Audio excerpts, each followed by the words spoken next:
Welcome back, everybody, to another episode of the Educational AD Podcast. We'll be right back with today's guest, but as always, we're going to give a shout out to our partners. And again, if you're new to the podcast, these are all companies that I used as an athletic director. They're all great companies. You should be using them too. So take the next 3 minutes, listen to our shout outs, then listen to our guest, then go and visit these companies. I'm telling you, you're going to be glad you did. Here we go. We want to thank Vital Signs Wall of Fame for their support of the podcast. If you're looking for a really cool way to display your school record boards or your school's Hall of Fame, go to Vital Signs Wall of Fame and take a look at their interactive touchscreen video consoles. You put one of their units in your gym lobby or your main school hallway, it's going to be a magnet for kids, coaches, about sponsors, alumni. You got to see it to believe it. Go to vitalsignswalloffame.com. You're going to be glad you did. We also want to say thanks to Huddle. As a football coach, I used Huddle for years, but when I became an athletic director, I made sure that our school was a Huddle school. And our coaches just loved the tools that Huddle provided. Our student athletes loved the videos, and our parents loved the streaming, but there's a lot more. Go to huddle.com. Join the 8 million users and turn your school into a Huddle school. We also want to thank our friends at Snap Mobile, particularly Snap Raise. Have you ever spent weeks and weeks with a fundraiser and been disappointed in the results? Well, those days are gone. Go to snapraise.com and check out their amazing fundraising platform. We used it at our school with tremendous success, and so will you. Go to snapraise.com. Check out all their other great platforms. But if you're looking for a fundraiser, you just found it, and it's Snap Raise. We want to say thanks to Ohio University and their online master's in athletic administration. Now, I didn't get my master's from Ohio, but my assistant athletic director did, along with thousands of others, and it was a great experience. It's very affordable, just 20 months. And while you're completing your master's degree, you're also completing 11 NIAAA leadership training courses at no extra charge. Go to the Ohio University Online Masters in Athletic Administration for more information. We want to say thanks to Gipper. Go to Gipper.com. Let their team help you become a social media marketing expert. Whether it's just a simple post to celebrate a big victory or an entire newsletter that's going to showcase all the great things you're doing, the team at Gipper will have you up and running in no time. It's professional graphic design made easy. Go to Gipper.com for more info. Don't forget to mention the podcast. We want to say thanks to Home Campus. Home Campus is a platform you're going to use every single day, whether it's scheduling, rosters, results. For me, the athletic clearance and eligibility platform alone is the gold standard. Go to homecampus.com. As always, mention the podcast for more information. That's homecampus.com. We want to say thanks to Sideline Interactive, indoor score tables and video boards. Go to sidelineinteractive.com and you can schedule a live web demo to see their great products in action. Probably one of the best purchases I ever made was our Sideline Interactive indoor score table. Go to sidelineinteractive.com and get signed up. We want to thank our friends at Hometown.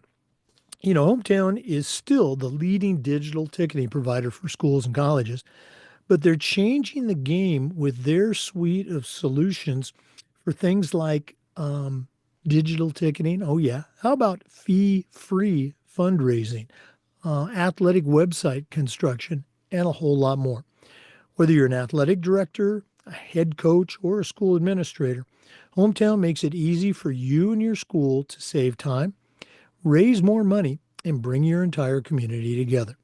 Go to hometown.com to learn more. And we want to thank Athletic Surveys by LifeTrack. Athletic directors already get feedback, but a lot of times it's from a small group that just wants to complain. Athletic Surveys will connect you to that group, but they're also going to connect you to the 98% that support your program. And having that type of data is incredibly valuable, especially when you're visiting with that frustrated parent, maybe your principal, or even your school board. Go to athleticsurveys.com. They're going to create a custom survey that lets you take the pulse of everybody in your program. That's athleticsurveys.com. And don't forget to mention the podcast. Welcome back, everybody, to another episode of the Educational AD Podcast. We're going to one of our favorite states today, the great state of North Carolina, and our guest is Brian Carver. Brian is a certified master athletic administrator, and he's the director of athletics at Enka High School, that's ENKA, in Asheville. So, Brian Carver, welcome to the podcast. Thanks for having me on. I really appreciate it. Looking forward to having a great conversation. Oh, well, I appreciate you reaching out. We were connected by a mutual friend, the great Roy Turner, executive director for the North Carolina AD Association. So let's go and jump Yes, right sir. in. Brian, we always like to let our listeners have a chance to get to know our guests. So give us that quick bio, where you were born, where you grew up. Take us up through your own high school and college student days, and then we'll take a Yeah. break. Yeah. But what's the Brian Carver origin story? So I was born and raised here in Asheville. Grew up here and pretty much lived in the same neighborhood in the same house for most of my life until about 4 years ago. So it's been a unique journey for me in that regard. I went to high school here at Enka High School. Graduated in 1991. My next door neighbor was my head basketball coach in high school, and we had a relationship obviously, and growing up he taught me a lot about how to coach and wanting to coach, and I admired that and wanted to emulate that, and I always wanted to be a coach and a teacher, but just got lucky. I was walking out the door right before graduation of my senior year and here at the school, and he was walking out behind me, and we just got to talking, and he said, "Are you going to be busy this summer a whole lot?" And no, not that I plan on. And he said, "Well, I need somebody to coach my JV team at team camp this summer." And I was like, "Sure, I'd love to." Been hooked and was hooked then and never left. Coached JV basketball that summer, and then rolled over into being a JV basketball coach that winter for our team. And then as I continued to work my way through college at Western Carolina University, coached football and basketball here at Enka High School. Upon graduation, I worked another 3 years doing odd and end, whatever employment they needed for me here at the school until a full-time position came open. But all the while I was coaching and went that direction with it. Well, we're going to hear about all your coaching and teaching career in the next segment. I'm going to go all the way back to Asheville. That is so cool to grow up and then come back to work in your hometown, literally. Yeah. What was Asheville like back then? Was it small? Was it already a touristy town? What are your memories of being a kid in Asheville? It was not that much of a tourist town back then. Most of your highways and byways were two-lane highways that meandered through different farm country and farmland and into different neighborhoods. And it seemed like it had that back country feel for the most part. Obviously, you had the inner city Asheville area, which wasn't that big and that developed back then. And as we got older, I remember the street I lived on where I went to elementary school was probably about 5 miles down the road from my neighborhood. And it was literally a two-lane road. And from the school to my house, that 5 miles, you passed two different dairy farms. Well, now that's a outlet mall, and several strip mall shopping centers and several restaurants, and it's a 5-lane divided highway. And the elementary school doesn't even exist anymore, and multiple hotels up and down that same road. So definitely growth has hit us in the last 35, 40 years. But it still has that small town vibe to it. So that's really good and unique and a great place to live, really. As you were getting into athletics, so probably still maybe, those middle school years, was there feeling like, boy, I can't wait to put on that Asheville High School jersey for whatever the sport? That seems to be not as common anymore. What was that like for you and your friends growing up? Well, there was no social media, obviously, back in those days, and there was very little video evidence of any ball game that was ever played. So, if you wanted to see those players, you wanted to see and be a part of that, you had to show up and attend the ball games. So, most kids grew up coming to ball games at Inca High School, and those guys that I remember watching when I was in middle school, they were like heroes of mine, and they still Absolutely. are today. Even though I coach here, and we'll have reunions and we'll do different things and bring some of the alumni back. I'll go, oh my gosh, there's so and so from the '84 team or whatever, and they're like, there's like this aura about them, and I'm like, they're just like me. They went to Enka High School, but I view them as bigger than life, larger than life, and really that helped shape my love and passion for this place and something that I try to portray to our kids is, look, man, it's a special place. Oh no, absolutely. I still remember, me and my buddies, I think we were probably sixth or seventh grade, riding our bikes Friday night to the high school football, hiding them in the bushes, and then, watching them come charging out on the field and just thinking, gosh, are we ever going to be that big? Are we ever going to be able to play with those Exactly. guys? Very cool. I can remember being in, I think it was first or second grade, and my grandparents had a family member on the other side. They weren't really my family; they were family on the other side, and they were playing in Enka High School in football. And they said, "Hey, we want to pick you up and take you to the high school football game tonight." I'd never been to a high school event. I was only in first or second grade. And I can just remember sitting there and watching the football team break through the cheerleading sign and come running out on the field in 1980. And I was like, I just thought they looked larger than life. They were huge, and that impression stuck with me to this day. And something that I'll never forget. And part of the reason why I'm still here. Oh no, absolutely. Let's go and fast forward now to your college days. You'd already been bitten by that coaching bug, Yes, sir. so you'd kind of taken a sip of the Kool-Aid. Maybe you hadn't drank the entire glass. Can you think of an experience during your college, during your undergrad time?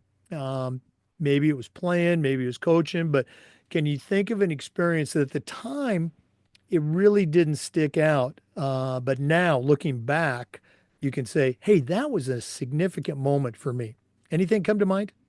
Yeah, I was a head JV coach. I hadn't gotten my degree yet from Western. And I was my head coach, who was my next door neighbor, was going to retire. I didn't necessarily know that at the time. He'd hinted it, but he had not told us that he was going to retire. And he called me one day and said, "Hey, let's go play golf," which was not out of the ordinary. So we met at the golf course, but it was just me and him. And he had that kind of that father son moment where we rode in the golf cart for 18 holes, and he just continued to talk about him stepping down and what he felt like I could do to help the program and move forward. That he felt like long term down the road I would be the best solution to be the next head coach. And he just mentored me on what that would look like and what that meant. And it was one of those things where it was pretty significant at the moment, but I was so caught up in, oh my gosh, he's retiring, that I don't know that I was necessarily hearing all the good stuff he was pouring into me at that time. And as I became older and then eventually did get to be the head coach, I look back at that conversation and realized what an impact it had on me and how much it meant to me that he would think enough of me before he announced it publicly that he was going to retire to tell me that and his advice on me going forward. Boy, that's such a great memory to hold on to. That Mhm. he thought enough about you to pass the torch, if you will. Right? Absolutely. Okay. Let's go and take our first break. We're visiting today again with Brian Carver, Certified Master Athletic Administrator and the Director of Athletics at Enka High School in Asheville. And Enka is spelled Enka. Let's take that break, but we're coming back with more. This is the Educational AD Podcast. We want to thank our good friends at Vital Signs Wall of Fame for their support. If you're looking for a really cool way to display your school record boards for all the teams, for all the different events, or show off your school's Hall of Fame, go to Vital Signs Wall of Fame. Take a look at their interactive touch screen. That's right, touch screen video consoles. Um, you put one of these in your gym lobby or your main school hallway, it's going to be like a magnet for kids, for coaches. How about parents and alums, even sponsors? You got to see it to believe it. Go to vitalsignswalloffame.com. We also want to thank our good friends at Huddle. As a football coach, I used Huddle for years, but when I became an athletic director, I made sure that our school was a Huddle school, and our coaches, all of our coaches, just loved the tools that Huddle provided. Our student athletes loved the videos, and our parents loved the streaming, but there's a lot more. Go to huddle.com, join the 8 million users, and turn your school into a huddle school. That's huddle.com. And don't forget to mention the podcast. Yeah, listen to your commercial there on Huddle, and Huddle does an amazing job. I'm so excited that we get to use it. We're actually transitioning into Huddle TV and the live streaming portion of that. We became a Huddle school about 2 years ago, and all of our sport programs here at Enka High School now use the evaluation tools and the recording devices, which has been phenomenal for us in terms of being able to grade our program and to share video with other programs. But now we're moving into that live stream piece, and I'm so excited for that to be able to control the narrative a little bit better. So looking forward to our continuing our relationship with Huddle as well. Well, I appreciate you sharing that. So you're going to be starting the live streaming this year? Yeah, we've had the Huddle Focus cameras up, and we've used them now for about a year and a half. And basically, we only use them to share our game tapes between schools that both use Huddle Focus. But now we are actually going to move forward with the Huddle TV and the live streaming aspect of that. So, always a little nervous when you're starting something new, but the process seems to be so easy, and they've walked us through it hand in hand. So, looking forward to rolling that out in the fall for our folks.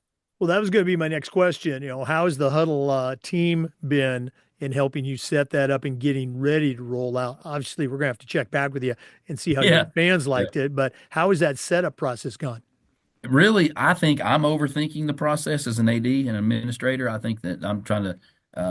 It has been convoluted in the past to kind of align the schedules and do things like that. But they've been right there. Their customer service has been invaluable. They pick up the phone, which is amazing to say, and they get back to you really quickly on questions that you may have, and really setting it up. And that process has been very, very easily.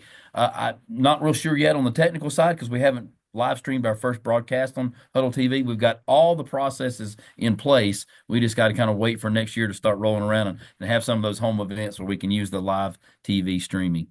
No, well, that's cool. And we will check back with you to make sure Sounds everything's great. going good. Hey, for our listeners, our guest today is Brian Carver. He's the athletic director at Enka High School in Asheville, North Carolina. Brian, you kind of shared a little bit about how your career got started. Take us on that journey. You're a young, college graduate. You already had your first coaching experience.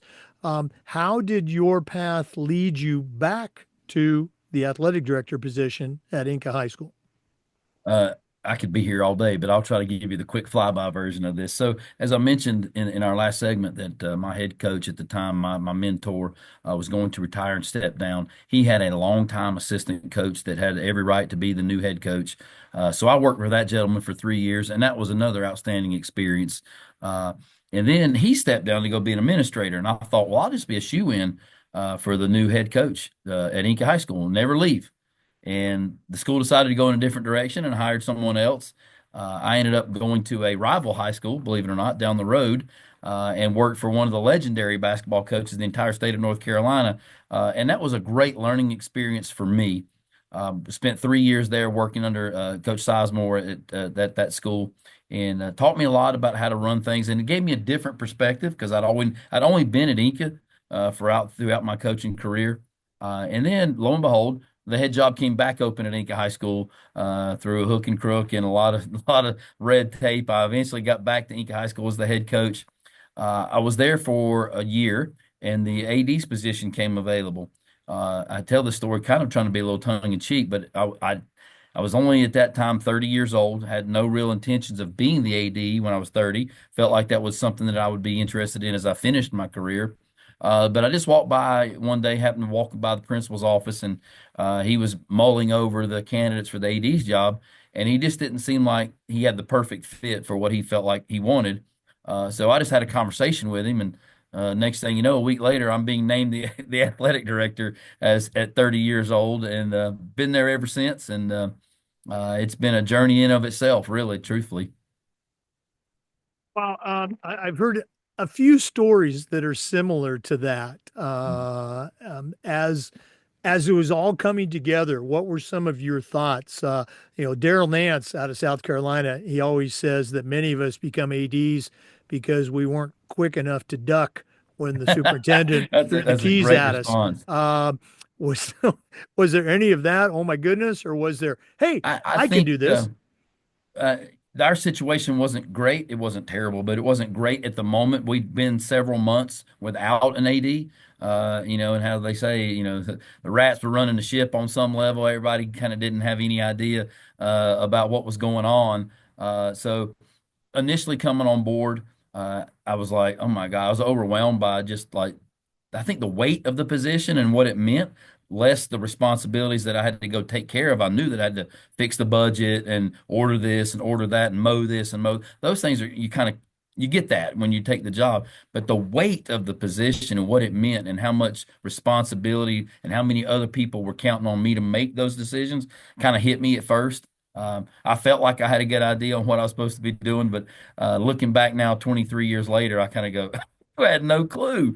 So yeah, I learned quickly. I look back at some of the things that happened initially in those first 100 days, maybe year, as athletic director, and I was fortunate. Like I made some really good decisions that I didn't know they were great decisions at the time. I just felt like it was something that needed to be done. For example, it's hard to say, but at that time, 23 years ago, our athletic department did not have a budget. We just ordered and bought and ordered and bought and ordered and bought and just kind of played it off each other. And we didn't have a budget. So the first thing I did when I came in was like, we got to figure something out here. And so we put everything on a budget, and that turned out to be a great decision. And then we just put some different practices in place over the next couple of years that really helped shape the future and where we're at 20 years later. Um, we're going to talk. I'm going to let you take a deep dive on Enka High School in the next segment, but you just opened a door for me. I'm putting you on the spot. What was There you go. something that you helped usher in 20 years ago? It was new or maybe at the time controversial, but as you just said, it's become a foundational part of your program at Enka High School. Anything stick out? Yeah, and I think I go back to that budget. I think the way we operated in prior to budgeting was you never knew what you could spend as a head coach. You never knew if the answer was always going to be no when you would go in, well, I need new basketballs, well, I need new baseballs, well, I need this. And the answer was sometimes no, most of the time no. But you had no real idea of what was going on. The Boosters Club were asked to raise all kinds of money, and literally at the end, they would say, the school would say, Boosters Club, you owe us $50,000 for our expenses this year. The Boosters Club had no earthly idea what they were raising that money for. So when I came in and set budgets initially, when I was told every program, this is what your budget was, they kind of looked at me like, you mean I got a budget? Yes, you have a budget. And I told them you can't, like, you still have to get permission to order. You can't just willy-nilly just go Right. spend. But at the same time, you get to choose what you spend. There's your budget. Go spend it, but spend it wisely because you don't get to go over. And that autonomy, that freedom to make those decisions, I think gave coaches a real sense of belonging and a sense of like they could run the program the way they felt like. It was a little angst on our boosters club to say, we're just going to let little Johnny over there choose what he's spending his money on. Yes, if you're going to allow people to have a budget, you got to allow them to have some flexibility to order what they think is appropriate. We had a uniform rotation, but it wasn't really dialed in. So that was part of the budget, was dialing in that uniform rotation, and that has been great because our coaches, man, I'm up for uniforms 2 years from now. They know it, and they study it more than I do. They'll come to me and go, I just want to make sure I'm still up for a uniform in 2 years, and I'll go, uh, yeah, sure. I've only got 22 varsity programs that we're responsible for, so I can remember exactly when you're up for a uniform. But no, like I said, that was probably the first strategic decision that I made when I took over was putting everything on a budget, tightening down that uniform rotation, getting a handle on it, and getting a handle on our inventory. Those three things kind of all went hand in hand. That has really set the foundation for success that we've had in building our programs as a whole over the last 20 plus years. As you were explaining that, I think you did a great job of covering that two-pronged path that ADs hopefully are following. There's a ton of management duties, the dollar amounts of the budgets, the calendar for the uniform rotation. But there's that leadership component of, making sure the coaches are all buying in, reminding them, hey, you're halfway through your budget and, it's already August. And, the whole you need to do that inventory because you're not getting new uniforms for another 4 years. So, such a key point for our listeners. I think initially for us at Enka High School, the buy-in was relatively easy. I don't think that people trusted me yet. I was a young coach. I was 30 years old. I was a brand new AD. So they didn't necessarily trust me right at out of the gate. They had to learn that trust. But I do think on like it's almost polar opposite. While they weren't sure where I was coming from on it, they also understood that this gave them some value because we had lived in a system where we had no clue what was going on, where it was at, and what we were doing with that money. So that helped. I think now, as time has gone by, 20 something years later, while there are still one or two coaches here back in that day, most of them are now gone, and we've replaced them with younger coaches, newer coaches that's the only way they know. Yep. It's just Mhm. the budget we come in, and I'm older and I'm a little more established, so I think the credibility is there. But again, initially you had nervous excitement. Like, I'm not sure what he's after, but I like it because I get to have some say so in what I'm buying. And so, like I said, it's been a great decision for us. No, well, again, it sounds like one of those best practices that we like to talk about. Let's go and take our second break, but we're going to be back with more with our guest, Brian Carver from Enka High School in Asheville, North Carolina. So please stay with us. This is the Educational AD Podcast. We'd like to say thank you to our good friends at Snap Mobile, particularly Snap Raise, their online fundraiser. Have you ever spent weeks and weeks with a fundraising platform and been disappointed in the results? Those days are gone. Go to snapraise.com. We used it at our school with our teams with tremendous success, and it'll be great for you too. Go to snapraise.com. You can check out all of their other great platforms. But if you're looking for a fundraiser, you just found it, and it's SnapRaise. We also want to say thank you to Ohio University and their online masters in athletic administration. Now, I didn't get my master's from Ohio University, but my assistant athletic director did, along with thousands of others, and it was a great experience. It's very affordable, just 20 months, totally online. And while you're completing your master's degree, you're also completing 11 NIAAA leadership training courses at no extra charge. Check out the Ohio University Online Masters in Athletic Administration. We want to say thanks to Gipper. Go to Gipper.com and let their team turn you into a world class social media marketing agent for your school.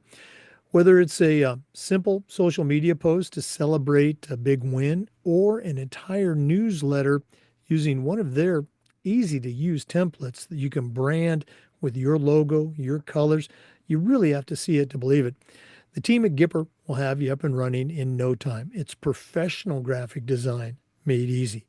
Go to Gipper.com for more information. Don't forget to mention the podcast. That's Gipper.com.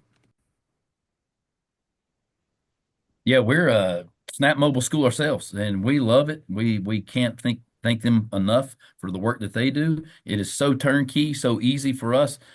You basically just turn Snap Mobile folks loose. They do all the work for you. And then the end game, you turn around and get a check, put it in your athletic department or your sport team. So can't thank the folks at Snap Mobile enough. Again, we're fortunate enough to be a Snap Mobile school. So that they've really kind of taken us under their wing and do a lot for us. So we appreciate them. We've taken it so far to even download that. We've created our own Enka High School athletic app on the App Store through Snap Mobile, and that's I'm gonna tell you that revolutionizes your athletic department. So any of you out there debating that, trust me, that's something you want to do. All right. Well, again, thanks for sharing that, particularly on the fundraising aspect. And you're absolutely right. I remember my football coach at my school originally said, "Hey, can you meet with this guy?" And you know how we are as ADs. We're always a little bit skeptical, but it was just, really? That's it? And you're absolutely right. It was a tremendous, boost to our athletic funding using the SNAP Raise program. And you said, like, a lot of my sponsors now. They're becoming that one-stop shop. The rest of their apps are just great. So thanks for I sharing think that. for one thing on our end too was several of our coaches already had a relationship with someone else or another company on an online fundraiser, and the Snap Mobile folks came in and said, "We'll guarantee you if you guys go with us that we'll at least make the money you made last time, and if we don't, then we will write you a check for the difference or whatever." So they did a phenomenal job of doing that, and to date, almost all of our sport teams have used them for at least one cycle of online fundraising, and not one of my sport teams has come back yet and said, "Hey, you know what? We didn't raise nowhere near as much money." In every case, they raised more money than they had in the past. Oh, wow. Well, I'm definitely going to share that with our folks at Snap. Mhm. For our listeners, our guest today is Brian Carver. Brian's a certified master athletic administrator. He's the director of athletics at Enka High School in Asheville, North Carolina. Brian, let's hear about Enka High School. What's the enrollment? You mentioned 22 different sports, but what are some things that you are particularly proud of that, your kids, your coaches, your program has brought to Asheville? And again, we know this is where you went to high school. It is. We're about 1,000 kids, 1,100 some years, so that's kind of our enrollment process.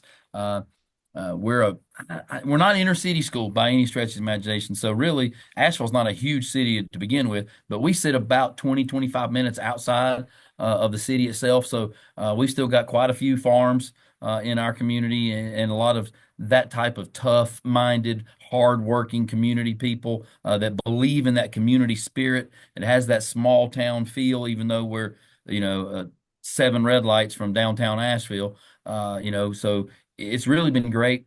A dear friend of mine who coaches at another school down the road, he brought his athletic director to one of our ball games where we were playing them, and the three of us were sitting there having a great conversation. And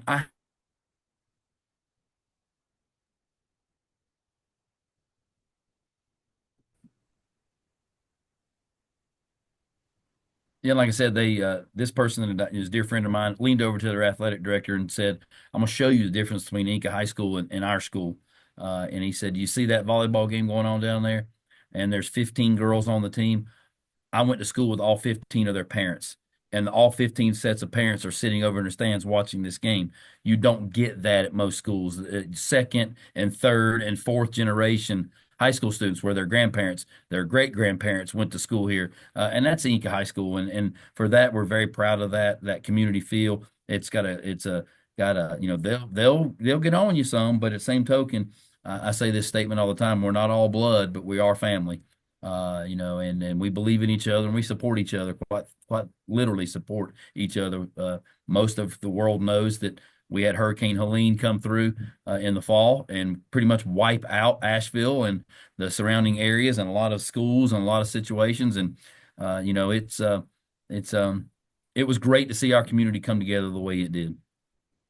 Let's um let's go and touch on that. I mean it's I people, they look at video, whether it's on, YouTube or Facebook or the news or whatever. It's just so completely different than living it and being there. What are I guess walk us through that if you can, or what are some of your takeaways from that, I can particularly give the you this, and recovery end of I it? hope that it will paint a pretty good picture for the folks listening.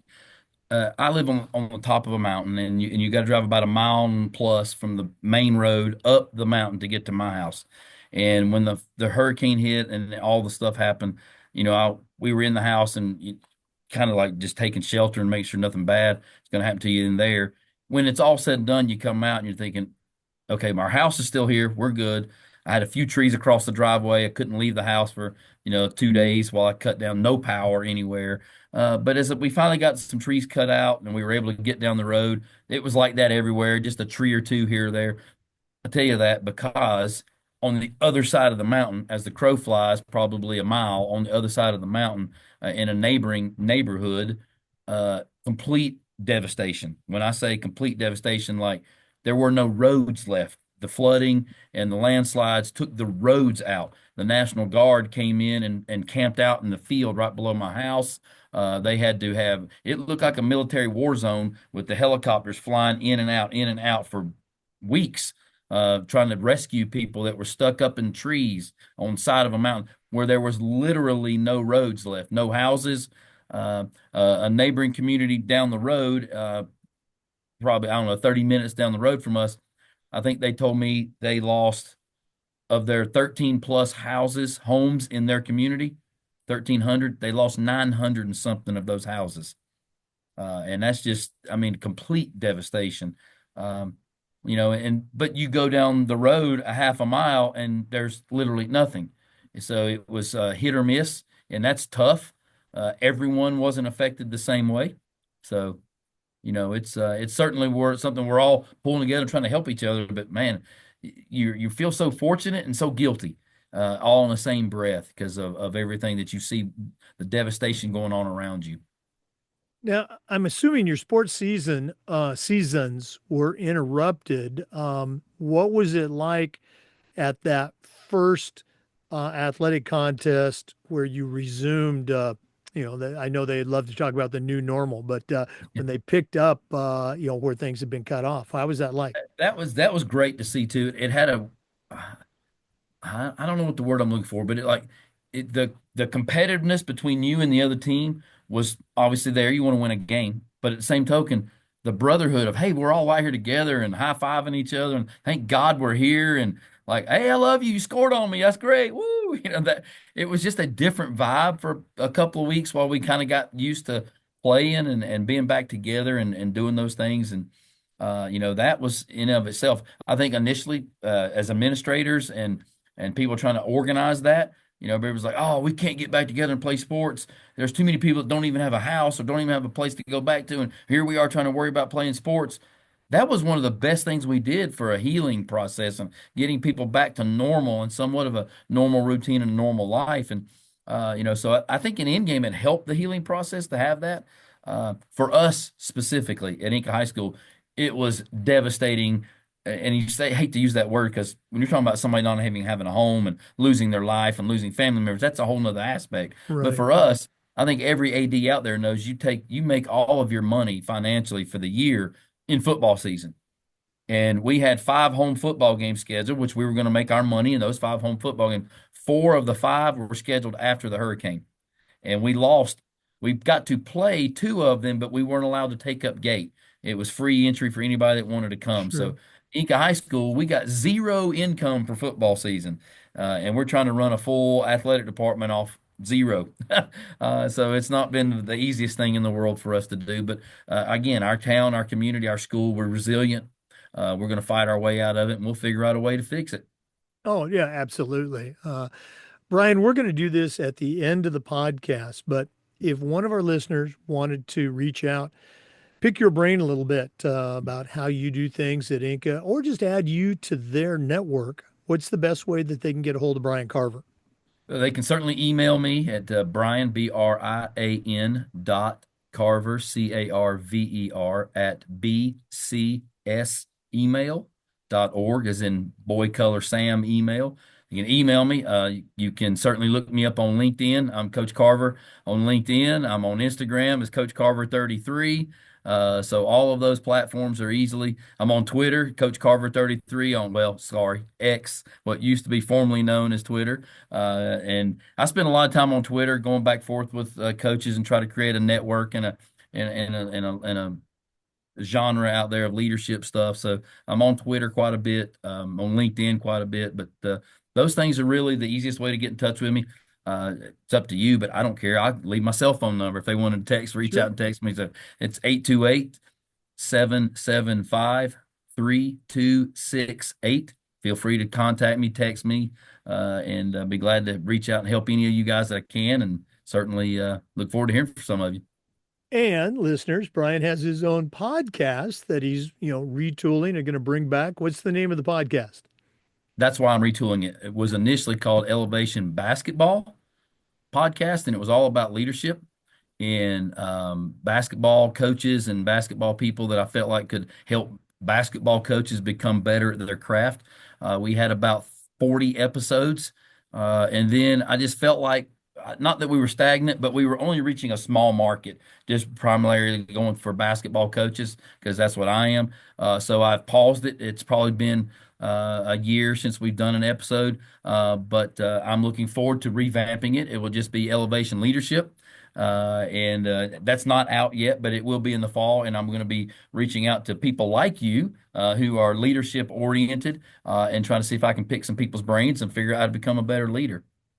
Oh gosh, yeah, I'd love to be on. So listeners, go back and listen if you haven't already to those episodes so you can get a feel for it. And if you want to be in touch, maybe even be a guest, reach out to Brian Carver. And Let's just to give a quick people flyby on that, because it really is going to drive why I'm here. Honestly, I was set back and I was probably about year 17 or 18 as a head coach, year probably 23 or 24, all in the business, 25 maybe. And I was like, why is that guy over there so successful and this guy over here is not? But they do a lot of the same things. And I just kept noticing that pattern of this guy's successful, this person's not, and there's what's the reasons? So I tried to isolate some things I could identify and say, what are some characteristics that are similar? What are different? How do they tick? What do they think like? What are they acting like? So I made a list of about 25 people that I could physically talk to, and I interviewed three of them with my phone, went and met with them, ate lunch with them, and interviewed them. Those first three interviews became the first three episodes of the podcast. And I had no intentions of doing that initially, but they were so good. The interviews were so good. I said, these got to be a podcast. So turned it into one. And then 40 episodes later, I was just like, I just feel like there's a bigger audience. I just got to figure out how to tap into that. So Well, I love the idea. I think anytime we can share, as I like to say, best practices, I mhm, think we're helping out the people that are taking the time to listen. So absolutely. let's go and take another break. I know that's shocking to our regular listeners, but we are coming back. So please stay with us. This is the Educational AD Podcast. We want to say thanks to Home Campus for their support of the podcast. Now, Home Campus is the official administration platform for the Florida High School Athletic Association, and your state association might have a different platform, and that's great.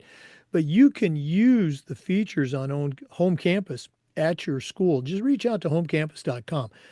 Things like scheduling, rosters, communication.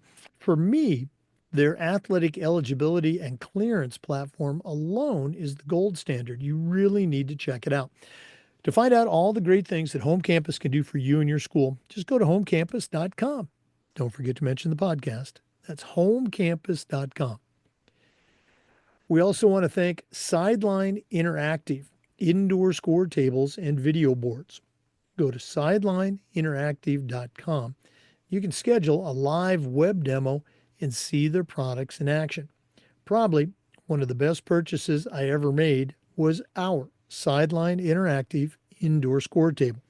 We use it for home games, of course, but we also use it for pep rallies, for signing ceremonies. Their products are tremendously versatile, and their customer service is just outstanding. Go to sidelineinteractive.com. Schedule that live web demo today. We also want to thank our friends at Hometown. Now, Hometown is still the leading digital ticketing provider to schools and colleges, but Hometown is changing the game for schools and organizations with their suite of solutions that includes, it still includes online ticketing, but how about fee-free fundraising, athletic website construction, and a whole lot more. Whether you're an athletic director, a head coach, or a school administrator, Hometown makes it easy for you to save time, raise more money, and bring your community together. For more information, just go to hometown.com. Don't forget to mention the podcast. That's hometown.com. You're going to be very glad you did. Yeah, we have a scores table from Sideline Interactive. Something, again, you talked about the decisions that I made way back when. I wanted to have our facilities be second to none. So we started doing a lot of things in our gym for ball games, volleyball, basketball, that were unique to our area. Somebody else might hear this and go, well, we did that. a long time ago. But we rolled our bleachers back, bought the padded chairs, rolled out the nice carpets, and bought scores tables. Well, then over the years, you have to keep upping your game a little bit. So probably about 5 years ago, we contacted the folks at Sideline Interactive and got the digital LED table with the rolling, scrolling advertisements and stuff. And we've got a 32-foot table that goes from bench to bench on the basketball floor. And it's really nice, and we enjoy it, and it's been great for us. Well, I really appreciate you sharing that. And I see the sideline team at conferences, wherever I go. I go to the national conference every year, but I also speak at various state conferences. And I tell them, just like I say on the commercials, we love the product. Our only mistake is we bought I think it was the 12-foot model originally, and it's great. My school still uses it, but we should have bought the bigger model. Yeah. For listeners, go to Sideline Interactive. The the score table has so many features, you will never be able to use them all, but you're going to be able to pick out the ones that you like to make that game day experience that much more exciting and that much more fun for the kids. Wow, Brian, thanks a lot for sharing that. And I'm glad you said that because sometimes I get up there and I see the computer and all the things that we could do. And I'm Mm. like, oh my God, it's overwhelming. You're right. You will never outuse the features on the Sideline Interactive table, but you can pick the ones that work best for your school and will make an impact at your venues. Yeah. And one cool thing about our smaller table is we use it for signing ceremonies. There's room for the kid, their parents, maybe a sibling to sit behind it. And because the scrolling screen, it's not like a flip screen, it's like a PowerPoint Yeah, presentation. You exactly. can customize that. I'll have the parents send me uh, photographs of their child when they were a little kid playing soccer or basketball or whatever. I'll have them send me pictures of the college that they're going to, and I'll create this PowerPoint presentation that will play on the board while we're doing the ceremony. And it's so easy to do, and it doesn't cost a thing, but it's probably gotten me more attaboys from moms. I can Yeah. see them up in the bleachers. They're just crying away as this PowerPoint presentation is going during the signing ceremony. So again, just another cool use for their tables. Okay. Um, let's go and jump back into the podcast. Brian, I've mentioned several times you're a certified master athletic administrator. That doesn't happen by accident. And we have newer ADs, younger ADs that are just starting their NIAAA and their state association journey. So, can you kind of share with them how you got started? What was your first, North Carolina AD conference? How did you get going with the NIAAA program? Well, I think the end of this story has a great moral to it, but it's a little embarrassing to start with. I had been the AD for about 17 years. And right about the time I started that podcast, and I just kind of did a self-evaluation of leadership skills and things that I was learning from other folks as I was doing this podcast and just trying to do some self-reflection on how I could be better. And I hadn't attended a convention. I had been We have them here in Asheville. They flip back and forth between Asheville and the coast. And the ones in Asheville, I would stop in, but I really wasn't a full participant. I would just kind of be seen and do whatever. So I said, I'm going to go to the clinic for the or convention for the first time ever. So I went to the state convention, and I was like, I have been missing out on this the whole time. It was amazing. And I learned so much that first year. Like, I could not wait for the next one to come up. It was so good. And then I kind of went nuts. I hate to say that, but I got addicted. So I took my first, 501 class and then immediately signed up for 502, 503, 504, 506. I mean, I was in all of them at one time, it seemed like. And just it was like one went in, and 2 days later, I'm in another one. And I got the CAA part done really, really fast. I had no intentions initially starting out to do that.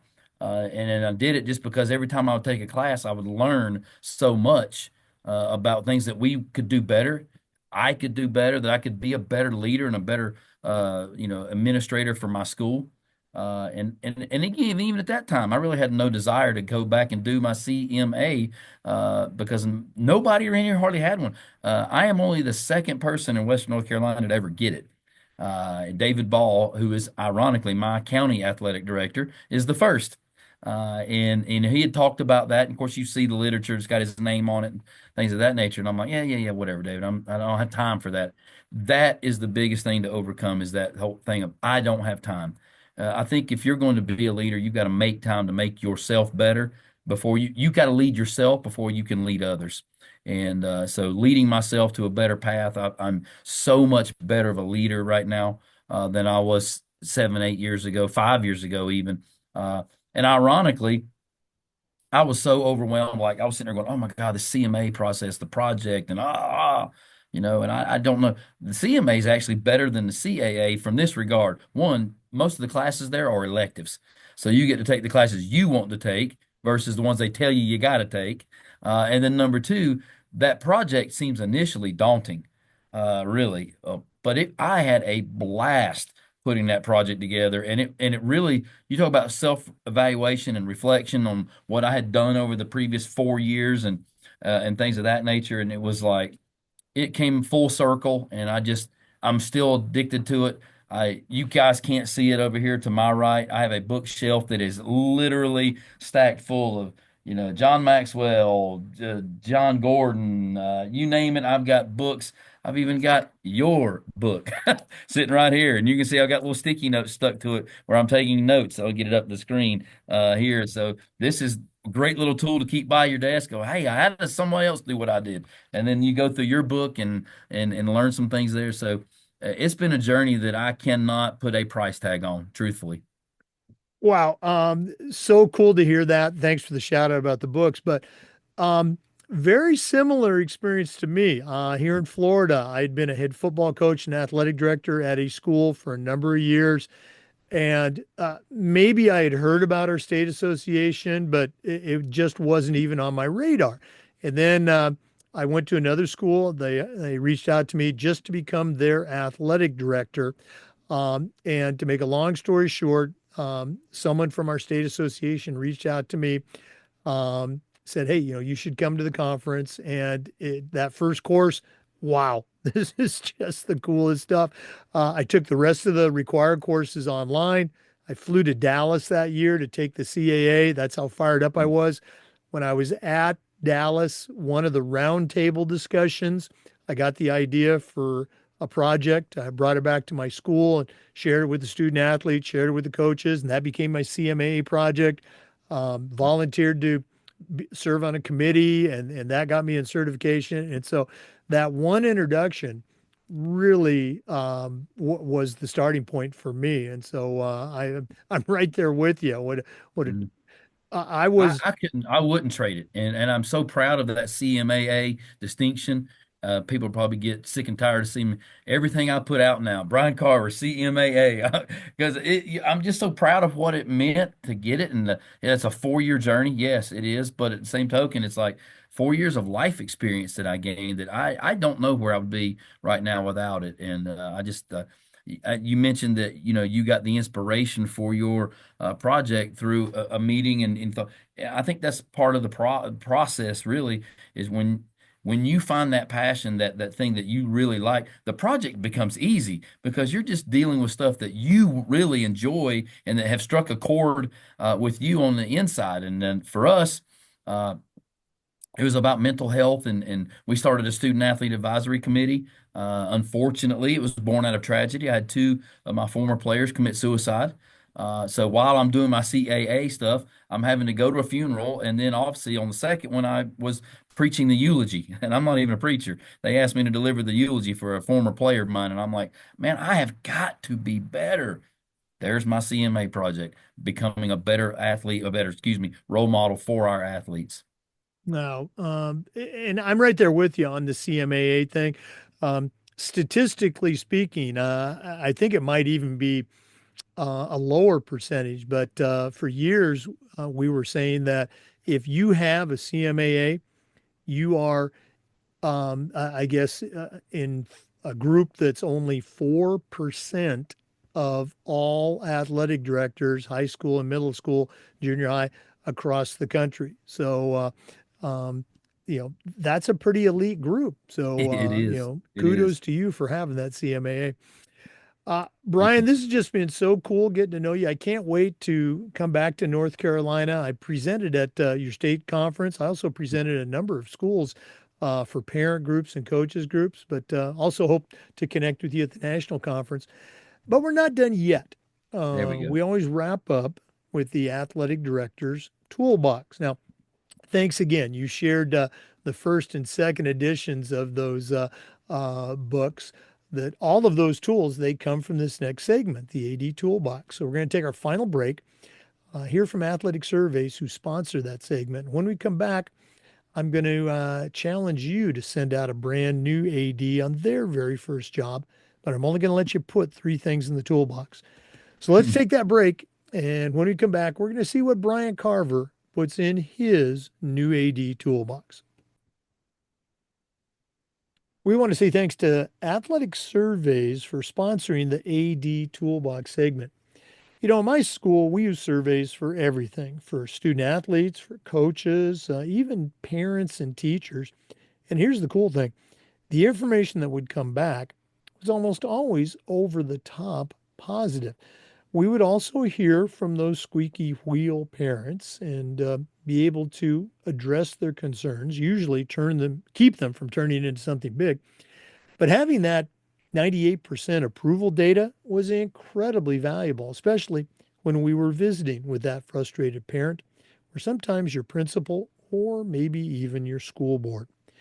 Go to athleticsurveys.com. They're going to create a custom survey that lets you take the pulse of everybody in your program. That's athleticsurveys.com. And don't forget to mention the podcast. Well, it's that time of the podcast. We've been visiting today with Brian Carver. Brian's done a great job on the show today. He's a longtime AD in the state of North Carolina, but right now I'm going to challenge him to send out a brand new athletic director on their first job, but I'm only going to let him put three items in their toolbox. So, Brian, what three things are going to go into your new athletic director toolbox? First and foremost, tool number one, lead yourself. Be the best version of you. You've got to make sure that you're on top of your game. You are the single most authority on athletics in your building as an athletic director. So you have to make sure you're on top of your game, and you can't do that if you aren't taking care of yourself. So make sure you're leading yourself. You're finding ways to make yourself better, whether it be listening to podcasts, whether it be reading books, whether it be reaching out to fellow ADs. Don't be afraid to reach out and have an older, more experienced, maybe athletic director become a mentor for you. I think that's so huge. And so many of our young athletic directors, myself included, when I was a young athletic director, we just feel like we can do it ourselves and we don't need help. We don't need input from someone else. And we become that kind of almost stubborn thing. So, just make sure you're leading yourself before you can lead others. Number two, don't use time as an excuse. I am almost fed up with the number of younger athletic directors that I run across in my dealings. I just don't have time for that. Oh, I just don't have time for that. Well, time is what you make of it. And if you're organized and you are detailed and you can scratch out a good calendar, you can make time for about anything. So make sure that you're making time for your coaches. Make sure you're making time to go visit them, talk to them, figure out. Don't just, sit back in your office and try to handle all the logistics and stuff and forget about the human element of it. Make sure you're personable, that your coaches feel like they can come talk to you when they have issues. That's big for me. But the thing is, I don't have time to go visit with that coach. I don't have time to do it. Yeah, you.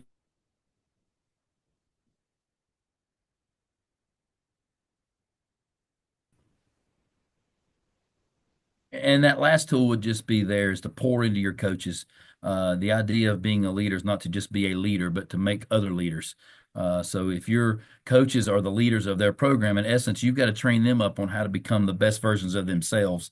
And you can't do that if you never have conversations with them, if you aren't mentoring them, if you aren't guiding them through personal development situations. So the better you can help your coaches out, the more you can pour into them, the more you're going to see that reciprocate into better leadership on your own part, but more buy-in to the things that you want them to do to help you do your job better. So that's kind of the three tools that I've got. Those are tools that I have learned now in my 23rd year that I wish to God I had known when I was 30 years old in my first year as an AD.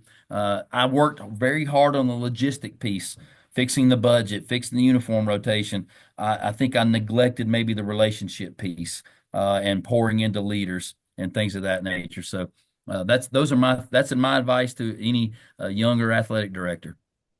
No, you're absolutely right. Now, all of them were great tools, and I think with each one you squeezed in an extra little nugget there. So good job on that. But yeah, I think, and you mentioned I wish I would have had them starting out. That's what I was saying, 5 years ago when we started this podcast, and I'd hear all these great suggestions.